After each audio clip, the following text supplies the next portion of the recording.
Meu nome é Ricardo Souza Andrade, tenho 17 anos. Pô, foi uma infância de boa, jogava bola, estava pipa, ia pra escola normal. Só tinha umas discussões com a minha irmã, mais velha. Fui crescendo, fui começando a aprontar na escola.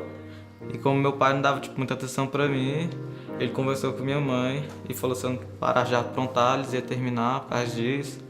Aí eles terminou por causa disso. Meu pai vai de vez em quando, assim quando ele liga pra ver, eu vou lá e falo com ele de boa. Mas não sou muito de trocar ideia com ele não.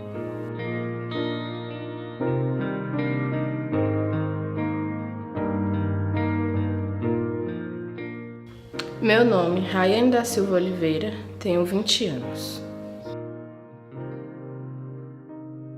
Também tive uma infância também muito boa. Lá na minha rua tem um parquinho também que é ótimo. Nossa, minha infância foi toda nele. Brincava também muito na rua, jogava bola. Brincava de castelo de areia, brincava de pular quem pulava mais alto do balanço. Foi bem legal a minha infância.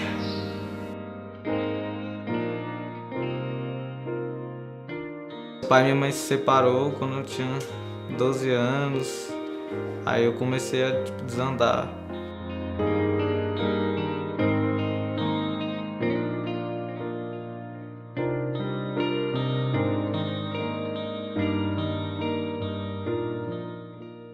Com 6 anos meu pai morreu, minha mãe também foi presa, aí eu fui morar com minha avó. Com a prisão da minha mãe eu me revoltei porque eu tinha acabado de perder meu pai e não tinha minha mãe comigo. Então, pra mim foi bem revoltante.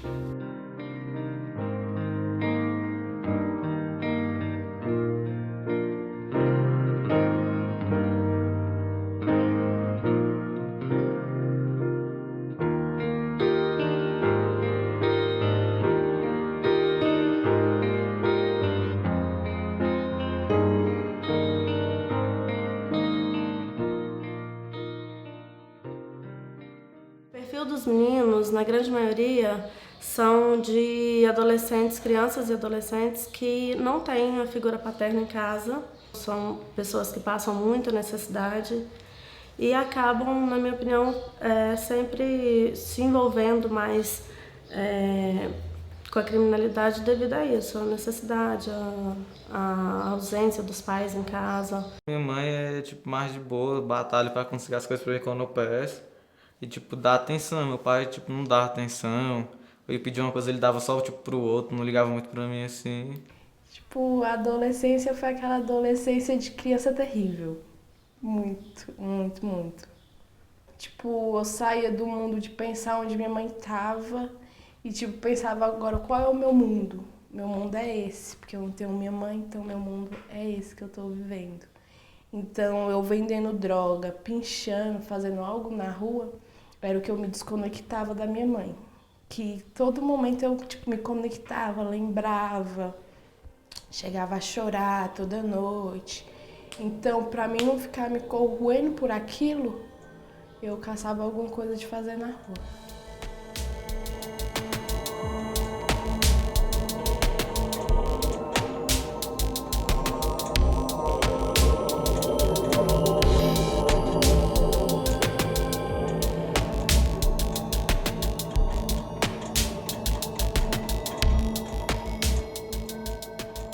As mães, que são as que conseguem ser mais presentes, elas não têm tempo. Na verdade, eu vejo muito nesse sentido. Elas não têm tempo para se dedicar aos filhos. Elas precisam prover o lar, elas precisam manter o lar. Conheci a droga, o menino da minha sala, que ele usava e ofereceu.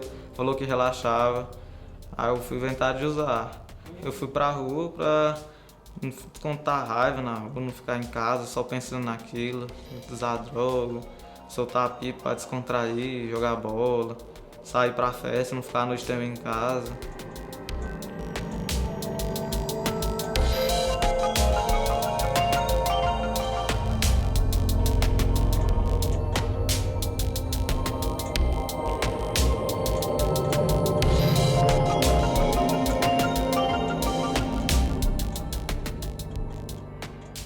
Infelizmente, a maioria dos jovens chega lá por um descaso. Então ele se sente tão ausente da família que eles começam a se envolver com a droga. A vulnerabilidade dele realmente é a carência afetiva. E eles procuram seus amigos na droga. Tipo, já tava com ódio já, que meu pai não dava atenção. Aí, tipo, não pensava tanto. Depois, quando eu usava droga, tipo, esquecia de tudo. Só tava lembrando só daquilo na hora. Porque a droga, ela é um refúgio. É onde você passa frio e não precisa de um cobertor, porque a droga te aquece.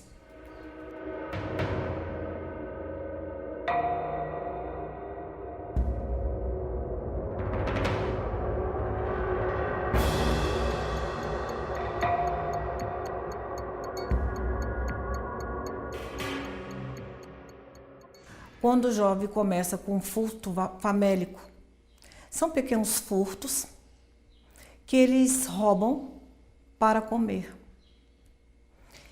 E eles começam com aquele furto de rouba para comer, e aí aquele furto é muito pouco dinheiro, não dá para levar a cesta básica, e eles entram para o mundo da droga. Para pagar a dívida de droga que a gente pegava com as meninas lá da nossa rua. Aí nós tipo deu derrame na droga dela toda, usou a droga e não conseguiu dinheiro. Aí nós resolveu roubar. Aí nós estávamos andando pela rua com a faca. Aí o Vinícius já deparou com a mulher lá com um monte de dinheiro na caixinha e falou, então vai ser esse salão aqui mesmo. Ela tava vacilando com o dinheiro. Aí nós entrou lá dentro do salão, já rendeu todo mundo, pegou a caixa com o dinheiro e tudo.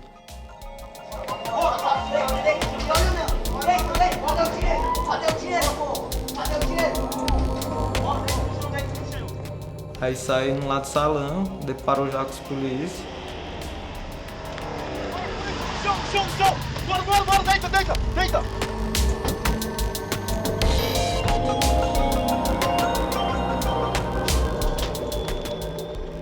Ele já abordou, deu voz de prisão e levou lá pra DCA. Vergonha, todo mundo vendo nós algemados. E sofrimento pra minha mãe, que vendo algemado lá, ela passando mal.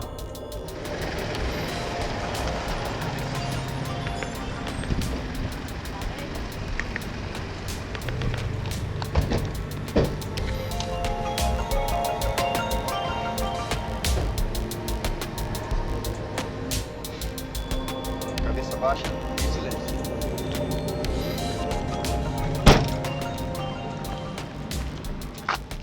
Mas tipo, depois desse arrependimento. Por que eu fui roubar logo um trabalhador, essas coisas assim. Podia ter descontado tipo em outra coisa, não roubando, usando droga. Aí depois que eu vi, porque tipo, eu não cheguei a ir pra cela na primeira vez. Aí depois que eu fui pra cela, eu vi como é que era mesmo.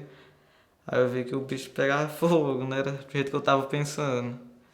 E se eu já tava ali, já na provisória, já tava desse jeito, assim, imagina se eu fosse pra outra, ia ser pior ainda.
Boa tarde, meninos. Eu sou da Defensoria Pública. Eu tô aqui na qualidade de advogada de defesa de vocês. Vocês estão sendo acusados aqui pelo crime de roubo a um estabelecimento comercial. Hoje vocês não vão falar diretamente com o juiz. Vocês vão conversar comigo, depois vocês vão conversar com a promotoria. Como é a primeira passagem, existe a possibilidade dele aplicar o que a gente chama de medidas em meio aberto. O que significa isso? Tem a liberdade assistida e a prestação de serviço à comunidade. A liberdade assistida É literalmente o que o nome fala. Vocês vão ser acompanhados na liberdade de vocês vão ter que comparecer a um órgão que se chama UAMA, e lá eles vão indicar o que vocês vão ter que fazer, certo? Além das possibilidades das medidas em meio aberto, que são a liberdade assistida e a prestação de serviço à comunidade, a segunda possibilidade é uma internação provisória. A UAMA é a Unidade de Atendimento em Meio Aberto.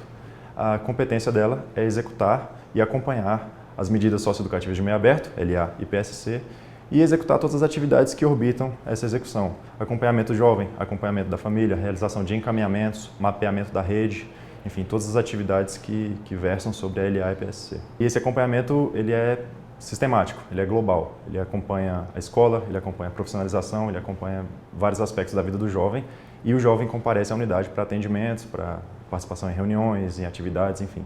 A prestação de serviço à comunidade não é nenhum serviço extravagante, não é carpintar ao sol do meio-dia. Não, são serviços que sejam adequados ao perfil de vocês, certo? Ele é encaminhado a uma instituição conveniada e nessa instituição ele vai realizar algum trabalho que seja de acordo com a possibilidade, a capacidade dele enquanto adolescente, durante o período que o juiz determinar. A outra medida que pode ser aplicada é a semiliberdade e, por último, a internação.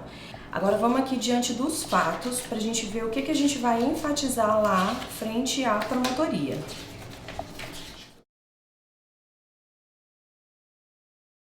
Ricardo, na sua situação, o Estatuto da Criança e do Adolescente, ele permite que você faça um acordo com o Estado para que esse processo fique suspenso. Por quê? Porque é a sua primeira passagem, porque você está no âmbito familiar, ou seja, você falou que está com a sua família, que você tem bom relacionamento com eles, né, não tem grande envolvimento com a senda infracional.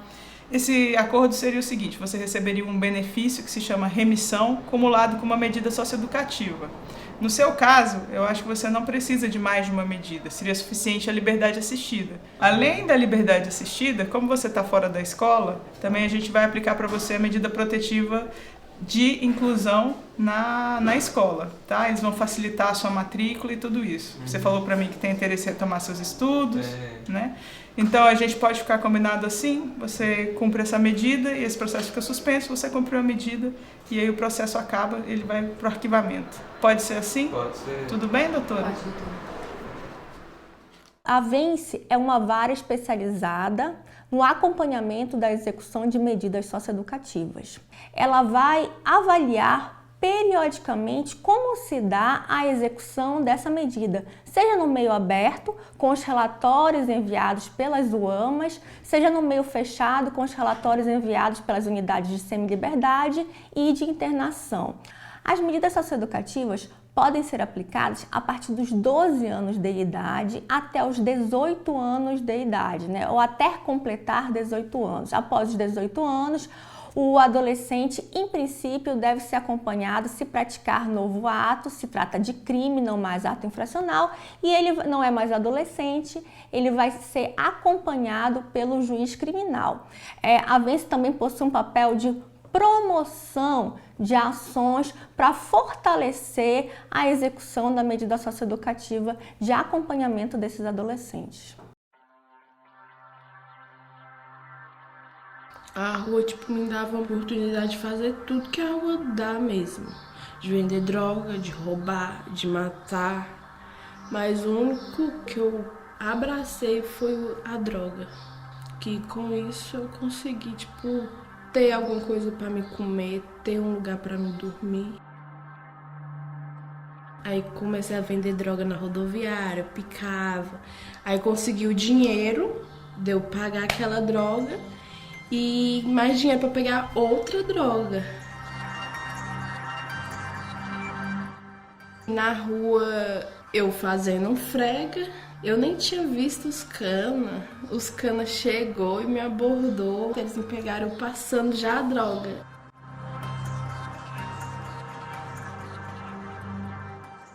Na abordagem eles procuraram, até que acharam a pedra de crack. Aí eles falaram que eu tava presa pelo tráfico.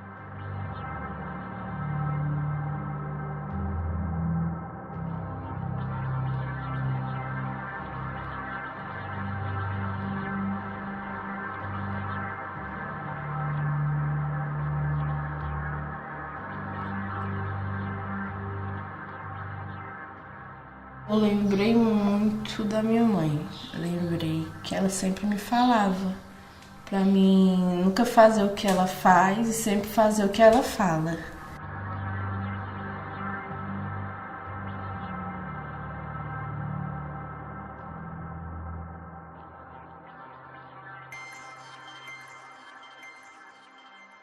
Rayane da Silva Oliveira, eu sou a juíza que vou realizar sua audiência hoje. Estão aqui na sala a doutora promotora e a sua defesa também.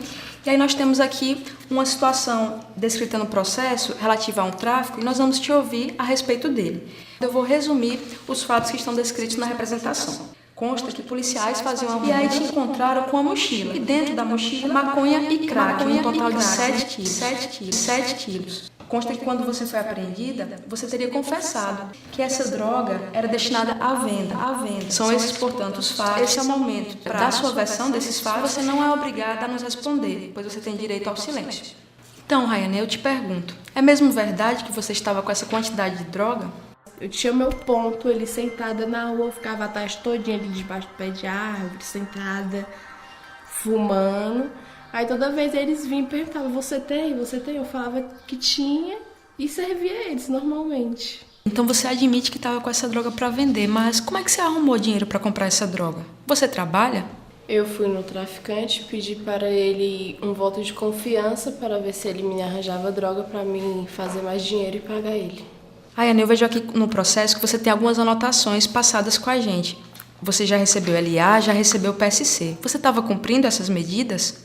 Não. Você está estudando? Também não. E qual é a sua rotina? O que é que você faz no seu dia a dia? Minha rotina, fico um pouco em casa, de tarde vou pra rua encontrar com os colegas e fico na rua. Com quem você mora? Eu moro com minha avó. Por que você não mora com seus pais, então? Com 6 anos, meu pai chegou a morrer e com o decorrer minha mãe foi presa e nós morávamos com o meu padrasto, pai dos meus irmãos. Só que quando minha mãe foi presa, nós não pôde ficar com ele. Aí nós fomos morar com minha avó. Aos 6 anos, fui morar com minha avó e até hoje. Minha mãe se encontrou na cadeia, presa, e nós se encontramos ainda com minha avó. Excelência, a defesa gostaria de fazer um requerimento. Tendo em vista que a adolescente cometeu um ato infracional sem violência e ela estaria disposta a cumprir as medidas anteriormente recebidas, a defesa requer que a adolescente volte a cumprir as medidas de LA-PSC, só que em uma UAMA perto de sua residência. Doutora, como a senhora se manifesta sobre o pedido da defesa? Bem, excelência, o ato infracional praticado pelo adolescente foi bastante grave, foi apreendido com ela significativa quantidade de droga. E analisando a folha de passagem da adolescente, é possível observar que já foram aplicadas a ela a LA e a PSC. Ou seja, mesmo com acompanhamento da equipe técnica da UAMA, com ela e a família, ela retornou à senda infracional, o que indica que a permanência em meio aberto não foi suficiente para sua ressocialização. Então é necessária, assim, a aplicação de uma medida mais grave. Olha, Rayane, sua situação aqui realmente é bem complicada. As medidas que já te aplicamos não funcionaram, o seu contexto atual não é bom e o fato aqui é muito grave. Então, a lei não me dá outra saída se não te aplicar a internação por até 3 anos. Internação por até 3 anos. 3 anos. Queria que tivesse diferente, sim. Queria que eu estivesse em casa, com minha mãe, com meus irmãos. Eu acho que, nada vem em vão, né? Se teve aquele dia pra me ser presa e ficar internada, tinha algum propósito, porque ali eu pensei em realmente mudar minha vida. Realmente eu vi que aquilo ali não era pra mim. Existem várias medidas previstas no ECA. A de nível mais restritivo ao adolescente é a de internação. Mas existem 3 tipos de internação, a gente não pode confundir. Existe a internação como medida socioeducativa, que é a restrição da liberdade do adolescente e é aplicada por sentença.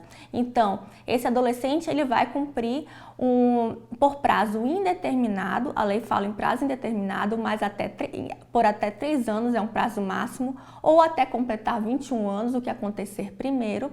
Esse adolescente ele vai para a unidade de internação e lá cumpre a medida socioeducativa de internação.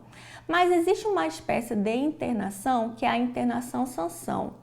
Internação-sanção é uma espécie de penalidade para o adolescente que reiteradamente não cumpre uma outra medida socioeducativa imposta. Para que ela ocorra, tem que ter um processo de instrução, então ela decorre de uma sentença.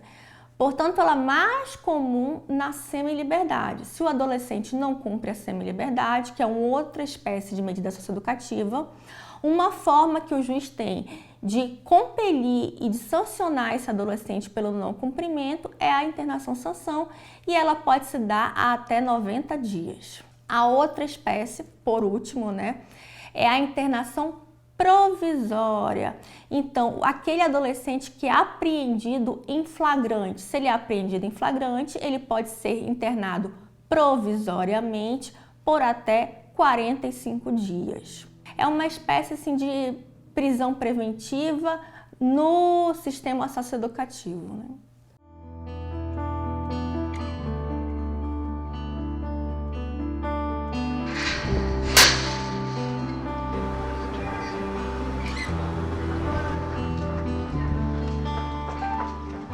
A medida socioeducativa, a importância dela para os internos nossos é a questão da recuperação. A gente acredita que sem educação a gente não consegue recuperar esses meninos, né? Eles já estão muito tempo fora da escola e aqui a gente resgata novamente esses meninos, a escola. A gente tenta resgatar também a família para o convívio, né? A medida também tenta trazer isso, né?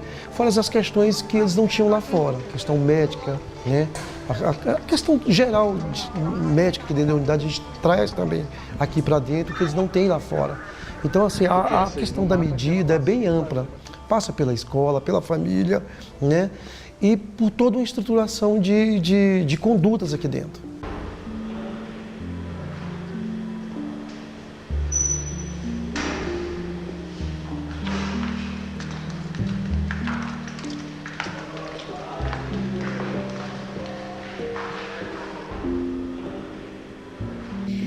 Na unidade de internação, quando eu cheguei assim a primeira vez que eu, bateu a ficha que a casa caiu realmente, foi onde passou, um flashback da minha vida todinha.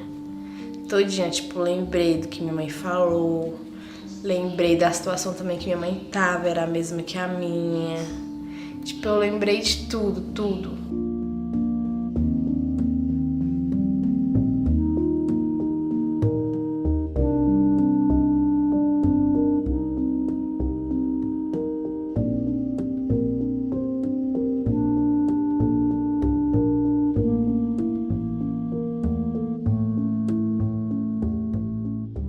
Aí eu lembrei porque eu não estudei, porque eu não fiquei de boa. Aí, era muito triste, era deprê, ficar lá sozinha, assim, na cela, com ninguém que você conheça. Nada pra você fazer presa, igual um passarinho. Era bem ruim mesmo.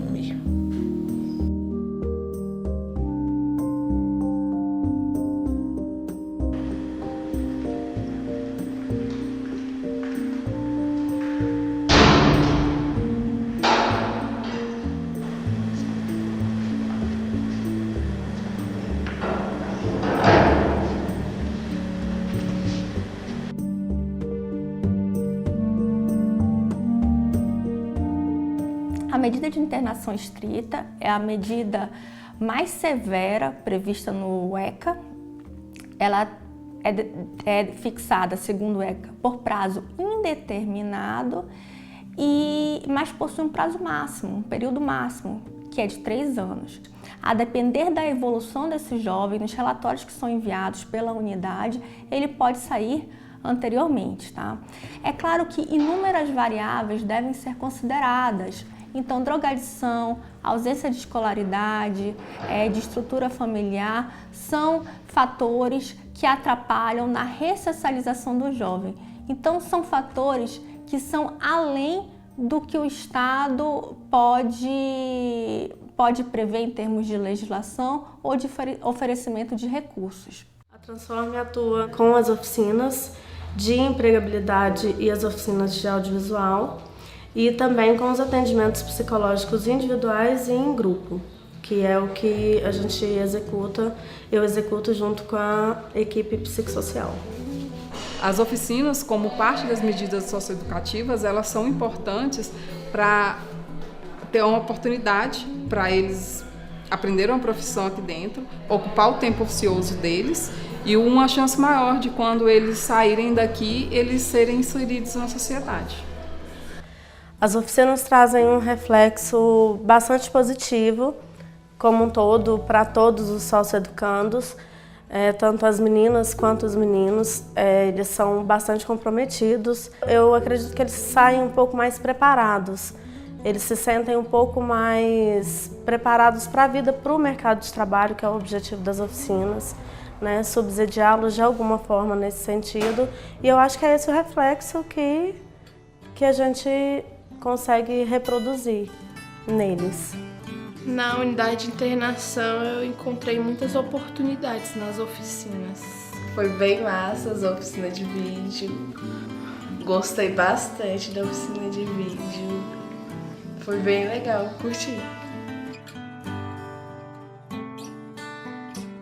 Eles dão muita oportunidade.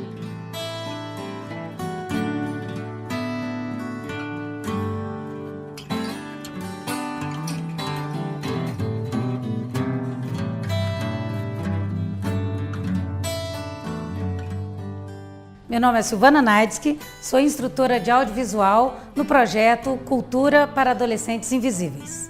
O principal objetivo dessas oficinas e desse projeto é mostrar novas oportunidades para esses socioeducandos. Trabalhar com vídeo e audiovisual como um todo traz assim um trabalho muito interno e muito grande de autoestima. Esses jovens só buscam oportunidades, é o que eles mais precisam. E o projeto Cultura para Adolescentes Invisíveis é uma porta para que eles possam ter novos horizontes e que eles sejam inseridos na sociedade.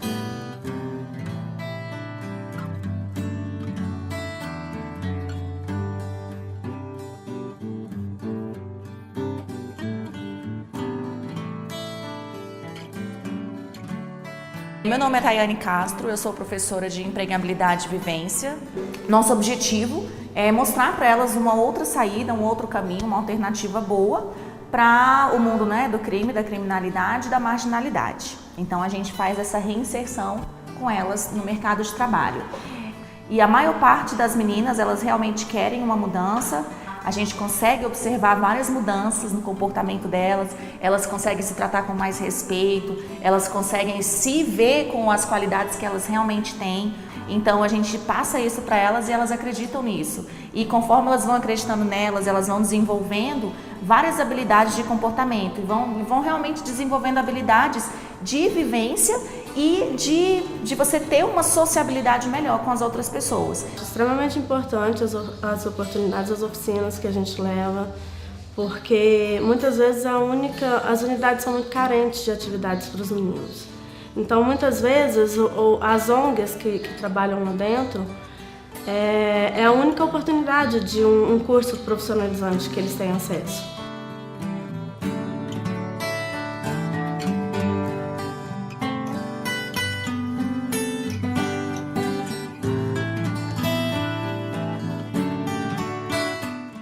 A Transforme é uma ONG que trabalha aqui em Brasília há mais ou menos 16 anos. Ultimamente a gente vem realizando um trabalho dentro do sistema socioeducativo com os adolescentes que estão cumprindo medida. Nós realizamos o aconselhamento psicoterapêutico através de terapias em grupo.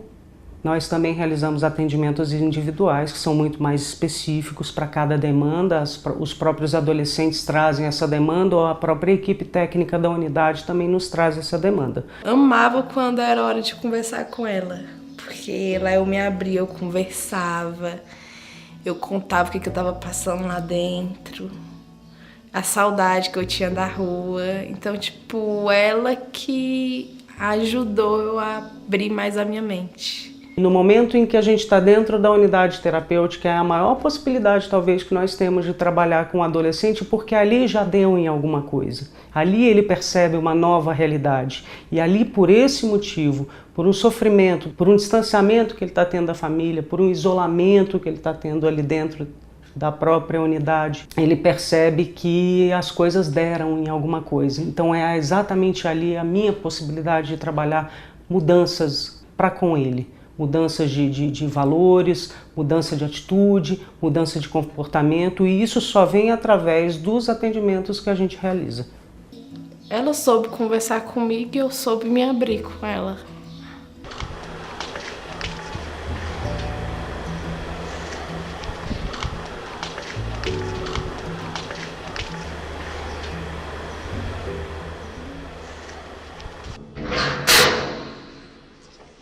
Enquanto mais atividade os meninos tiverem, menos problemas a unidade vai ter e mais ocupado a cabeça dos meninos com coisas boas. É colocar na cabeça dos meninos, no pensamento deles, que há outra vida, que há outra oportunidade, que eles podem escolher o caminho deles, que eles podem escolher o caminho certo, que eles podem seguir uma vida tranquila, que eles podem ser músico, que eles podem ser cineasta, que eles podem ser professor, que se eles quiserem, eles podem ser tudo, né? Basta eles quererem um pouquinho. No Distrito Federal, são oferecidos cursos para os jovens, tanto nas unidades de meio aberto quanto as de meio fechado. Então, a escolarização e a profissionalização são incentivadas nas unidades do Distrito Federal. É um sistema que demanda bastante, seja em termos de unidade, de infraestrutura, de efetivo, e isso requer recursos, e a gente sabe que os recursos são limitados, ainda mais quando se trata, né, desse sistema socioeducativo que trata de atos infracionais, de jovens, de adolescentes em conflito com a lei. Enfim, com todos os direitos que são concedidos pela legislação e por todos os recursos que o Estado oferece, ainda que escassos, por todas essas oportunidades que são concedidas aqui em termos de Distrito Federal, eu posso dizer que o jovem, o adolescente, ele só não sai desse contexto infracional se ele não quiser. Essa vida aí de ficar roubando é só morte e cadeia. Não muda isso não, eu quero um futuro melhor pra mim.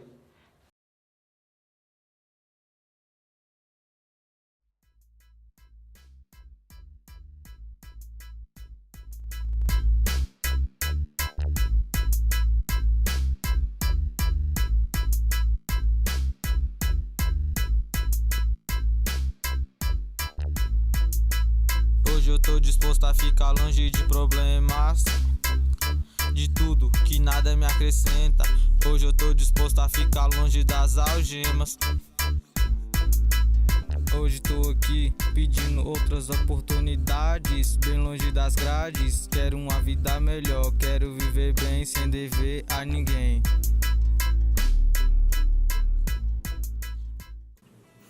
Quando chegou meu alvará de soltura, tipo, passou 1001 coisas na minha cabeça, que agora eu ia mudar, que eu ia, tipo, fazer aquilo que eu tinha prometido pra minha família mesmo lá dentro. Prometi que eu ia estudar, eu ia mudar de vida, que não ia mais dar trabalho pra minha avó, que ela já era senhora de idade. E, tipo, fazer o diferente da minha mãe.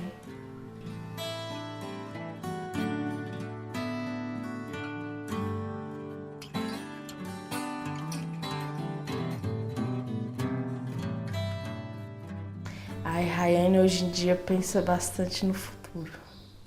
Porque hoje em dia eu tenho uma filha, tenho alguém agora que depende de mim, né? Então, eu quero dar o melhor pra minha filha.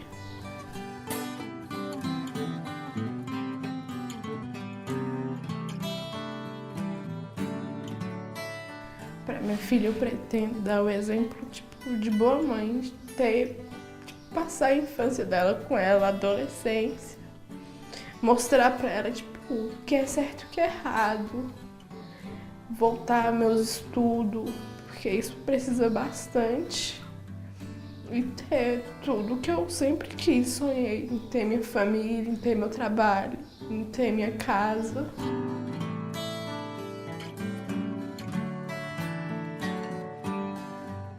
A importância de ter oportunidade é nós abraçar aquela oportunidade que estamos ganhando. E lutar por aquilo também, né?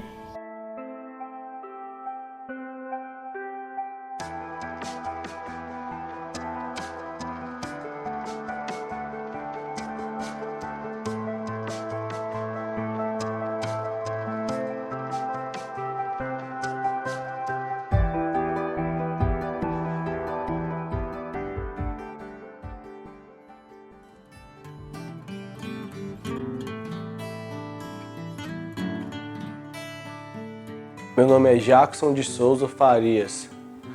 Eu cometi um 33, um crime de tráfico de drogas. Eu fiquei 2 dias preso e saí na audiência de custódia por ser primário. Aí, se eu rodar de novo, eu vou ter que ficar lá 6 anos, porque vai contar a primeira e a segunda.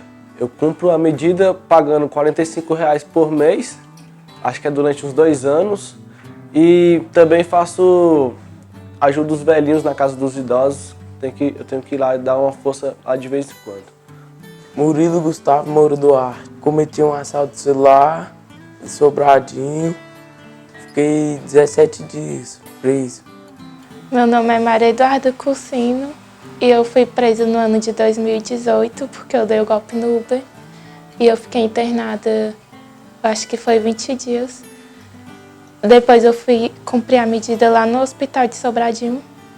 No momento eu estou só estudando, mas eu pretendo entrar no menor aprendiz para mim arrumar um emprego e ter alguma profissão. Ainda não sei o que eu quero ser. Meu nome é Catrine, tenho 19 anos. Comecei a traficar, roubar pedra, maconha e cocaína. Aí na esquina já tinha um policial da Civil.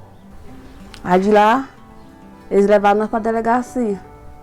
Aí fui lá, acho que eu peguei 1 ano e 2. Meu nome é Marcos, tenho 16 anos, moro em Sobradinho. Eu cometi um ato infracional, que foi 157, e eu recebi a sentença de LA e a PSC, Prestação de Serviço à Comunidade.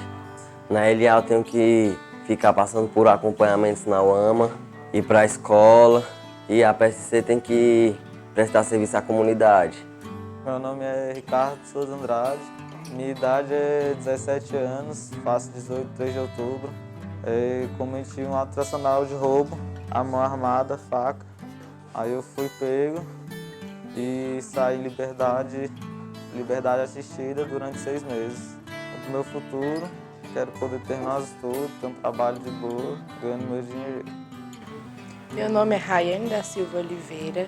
Em 2015 eu cometi um ato infracional, foi uma tentativa de homicídio e eu fui parar na unidade de Santa Maria e lá eu fiquei um período pagando por isso, tive umas 3 audiências e depois que eu terminei tudo, eu segui um outro rumo de vida. Pretendo fazer sim medicina veterinária. Pretendo também, mais pra frente, ter um futuro não só pra mim, pra minha filha, que hoje também depende de mim, que a vida anterior passou e bola pra frente.